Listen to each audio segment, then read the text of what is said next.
Assalamualaikum warahmatullahi wabarakatuh.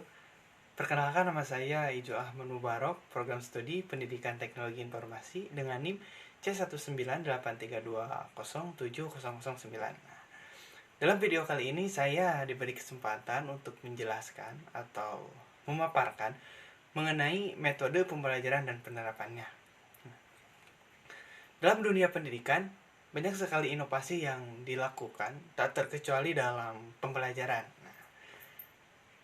Karena pembelajaran adalah kegiatan yang dilakukan untuk mengoptimalkan potensi siswa agar dapat mencapai tujuan pendidikan.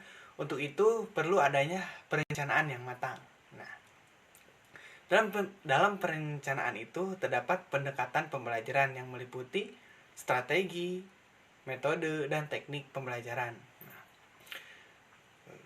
Berbicara tentang metode pembelajaran, pasti banyak metode-metode yang disampaikan oleh pendidik ke peserta didik. Nah, tetapi di sini saya akan menjelaskan dua metode pembelajaran.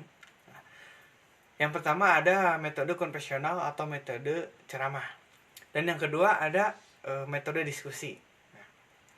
Kenapa saya mengambil dua model pembelajaran ini? Karena metode ini sangat klasikal sekali gitu, dan sering saya jumpai dalam proses pembelajaran dari pendidik ke peserta didik. Nah, seperti itu.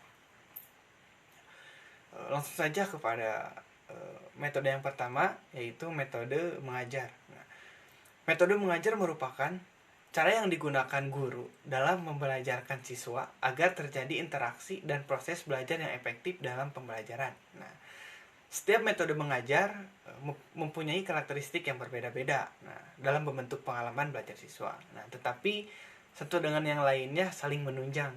Nah, metode konvensional atau metode ceramah.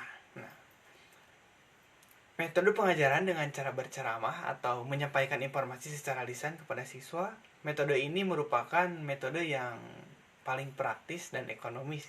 Nah, tidak membutuhkan banyak alat bantu, dan metode ini mampu digunakan untuk mengatasi kelangkaan literatur gitu, atau sumber rujukan informasi yang daya beli siswa di luar jangkauan.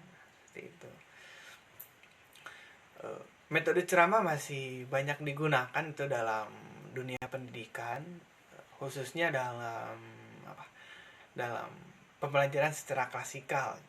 Metode ini sangat banyak digunakan. Nah, namun metode ini juga memiliki beberapa kelemahan dan kelebihan. Nah, yang pertama, kelemahan. Nah, dalam kelemahannya, yang pertama, siswa menjadi pasif gitu karena guru yang menguasai. Nah, yang kedua, terdapat unsur paksaan untuk mendengarkan gitu. Nah, siswa dengan gaya belajar visual akan bosan dan tidak dapat menerima informasi atau pengetahuan, sedangkan pada anak yang belajar auditori hal ini mungkin cukup menarik gitu. Adapun kelebihan dari metode konvensional atau metode ceramah, yang pertama, mendorong siswa untuk menjadi lebih fokus. Nah, jadi siswa itu fokus itu terhadap yang disampaikan oleh gurunya. Nah, selanjutnya guru mengendalikan kelas secara penuh gitu. Dan dapat menyampaikan pembelajaran yang luas itu dapat diikuti dengan jumlah banyak.